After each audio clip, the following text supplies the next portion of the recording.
Vamanadev's appearance day, 2009. The Leela begins with chapter 15 of the 8th canto and goes on to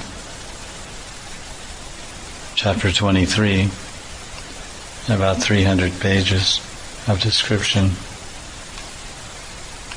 Starts off with the description of Bali Maharaj, who performed a massive yagya called Vishwajit Yagya,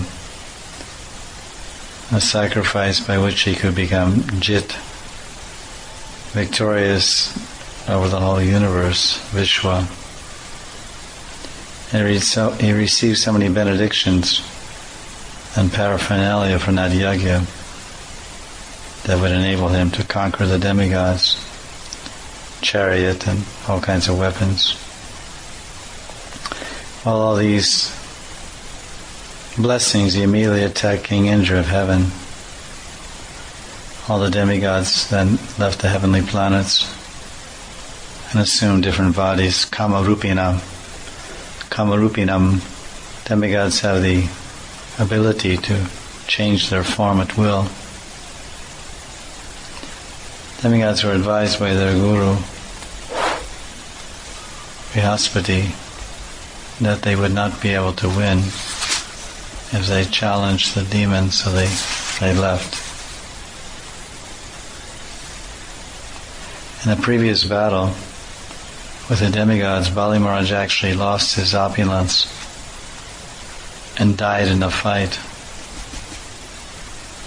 But his guru, Bali Maharaj's guru, the guru of the demons, Shukracharya, he brought Bali Maharaj back to life.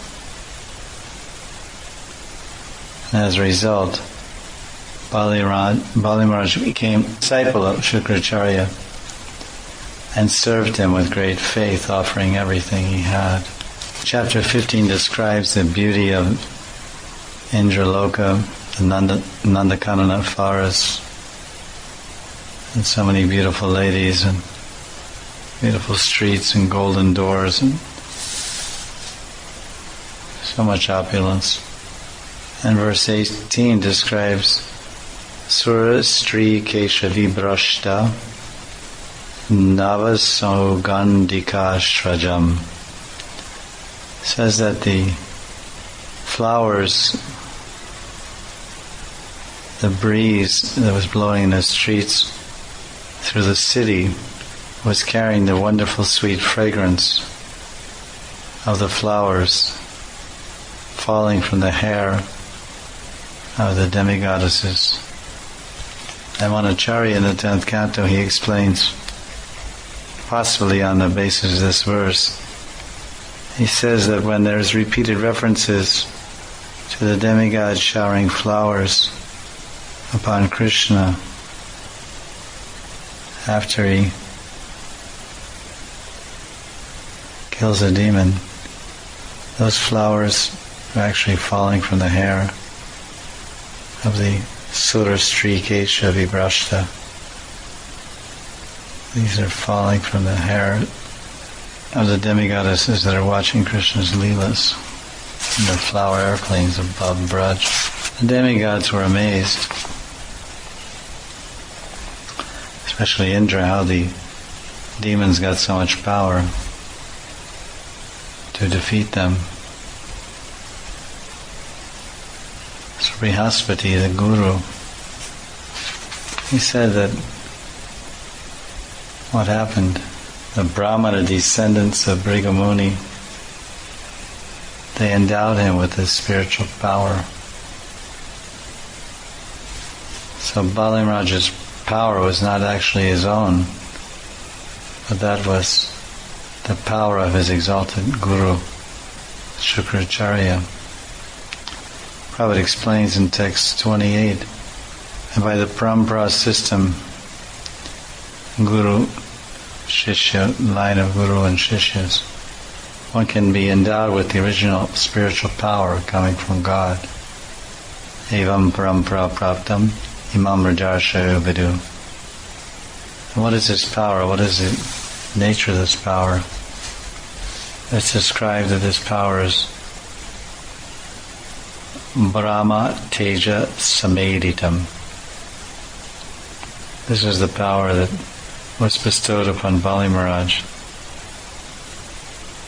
Brihaspati therefore advised Indra and his demigods, O Indra, you and your soldiers cannot conquer the most powerful Bali. Not even God can conquer him, because now he's equipped with Brahma Teja. This is showing that by the mercy of Guru Kripa, a disciple can receive so much power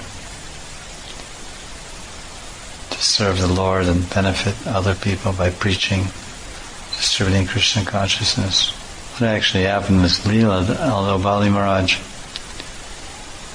he risked defying the orders of his guru, Shukracharya, and as a result he lost all his property. And because he was a devotee and expressed devotion to the Lord Vamanadev, it's said in the future, in the 8th Manvantara, he actually occupied the throne of Indra again. It's mentioned in one purport. And this is a summary of chapter 16. That Indra's mother, Aditi, who is the mother of the demigods, she was lamenting due to separation from her sons who were kicked out of the heavenly planet. Indra lost his heavenly kingdom. Mother Aditi approached her husband Kashyap, and she received from him instructions how to perform some austerity or perform a brata called the Payal Brat, by doing which she could please the Supreme Personality of Godhead, Sri Krishna, and receive from him a boon of a son who had actually arranged for Indra to get his kingdom back and defeat Bali Maharaj. So this chapter 16 is called Executing the Payal Brata Process of Worship. Kashyap Muni, the husband of Indra's mother, Aditi, and also Indra's father, he was away performing austerities. When he came back, he saw that his wife was very unhappy. He was trying to inquire about the cause. Why was Aditi so unhappy? Was it possibly because she was not, there were some discrepancies in the principles of household life, some discrepancies in their religious practices or dharmarth-kama. And Prabhupada says in the purport, those that are householders, they should not think that dharma or religion is meant to improve the process of a householder's sense gratification. Dharmarth-kam. Household life is actually meant for advancement in spiritual understanding, by which one can get liberation from material clutches. And Kashyap asks another reason that could possibly be a cause for the dissatisfaction. This is the second question, second cause of dissatisfaction or unhappiness. He said, "Oh, Aditi, did you fail to properly receive an uninvited guest, Atiti?" It's actually the duty of a householder to receive guests, even if the guest is an enemy. A seat and a glass of water is a minimal reception in order to not displease a guest. Or displeasing a guest is another cause of being sad or unhappy or unsuccessful. Then Kashyap asked a third question, a third possible cause for her unhappiness of Aditi. He said, perhaps you did not offer oblations of ghee into the fire while I was away. And Prabhupada discusses in purport of text 9 about fire yajna and sacrifice. It says in the Vedic system, a homa or fire yajna is held to offer ghee, grains, fruits and flowers, so the Vishnu may eat and be satisfied. And also, not only feeding Vishnu, but something called Brahman Bhojan. This is also recommended after the yajna, or offering to Vishnu, Yagyavai Vishnu. Then the prasad, Mahaprasad, is distributed to the brahmanas, so they eat sumptuous food after the yajna. And by this is the second way that the Lord Himself eats, through the mouth of the Brahmins.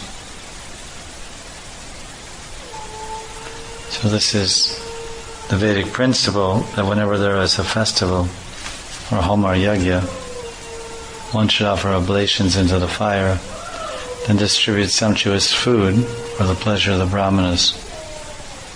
In this way, householder can be elevated to heaven and maintain his proper dharmic duties in the context of the Vedic religious system of Varnashram Dharma. Kashyap Muni describes the details of the Payavrata process to his wife. He says that this vow shall be performed in Phalgun month, February and March. This is a 12-day brat. In this vow one will only drink milk. In the purport, Prabhupada compares this Payavrata vow or austerity to Ekadasi, where he says Ekadasi, generally we don't eat grains, but it's generally recommended that one also fast the next day on Dwadasi by not consuming anything but milk. Of course, nowadays, not too many people observe that. It's an interesting side point that this vow, Payavrata, was recommended to be performed for 12 days. This number 12 we see throughout the Vedic literature in the lives of saints, contemporary saints and great acharyas, and even the Lord in His pastimes. 12 is a very significant number. In Jyotishis they say that 12 years represents a yuga or millennia for a human being. And every 12 years there's a phase change or a shift in a person's life direction or mental attitude or behavior towards someone or his relationship with a particular school or institution or business or employer, or live in some place for 12 years and move, or work in some job for 12 years and leave. When Krishna in Dwarka Lila, he was defamed by Satyajit because his brother Prasena borrowed his Shamataka necklace, rode into the forest, was killed by a lion, and then a lion killed then Jambavan came and killed the lion and took the jewel. And then Satyajit spread a rumor in Dwarka that Krishna had killed his brother in order to obtain the jewel. Krishna went with some elderly members of Dwarka to search for the actual cause of the disappearance of the jewel. He found the dead horse and the Prasena. Then he followed the blood into the cave, and he told the elders to wait outside the cave till he returned. And Krishna met Jambavan inside Riksharaj, and they fought for many days, I think 28 days and nights. But the elders from Dwarka, they remained outside the cave and they waited patiently for Krishna's return for a total of 12 days. Because, as I said, this represents a special block of time special, significant period. Not 10 days, not 9 days, not 15 days, but 12 days is considered that they waited a millennium or yuga. In other words, it was sufficient time. If they had left after 5 or 6 days, it wouldn't have looked good, or it wouldn't be convincing or conclusive. But they left after 12 without Krishna, assuming that he had perished inside the cave or met with an accident and died or whatever. Of course, God can never die. But they left after 12. So let's see everywhere. Yugayatanda Meshena. Lord Chaitanya was in Gambhira Lila. In the last 12 years of his 24 years coming and going and living in Puri, he was totally absorbed in Nirjan Bhajan within the confines of the Gambhira. And there, during those 12 years, he recited the Shikshastakam. He said that a moment away from the Lord is like a yuga. Yugayatanda Mechina Chakshusha Pravachayadam. And his 12 years in the Gambhira was like a yuga also. So we're mentioning this. Aditi performed this Payavrata for 12 days.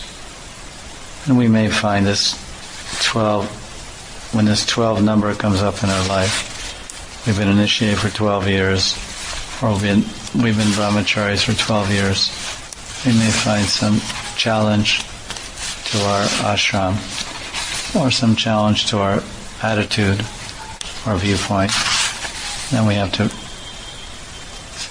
re-examine our values or our viewpoint, worldview. Maybe take a new course or change of course, or maybe that will happen automatically. There will be upheaval or disturbance in our otherwise peaceful life or peaceful job or peaceful relationship. So we should be aware of that fact and be prepared and not be surprised if something comes up when this number 12 appears in various combinations within our life.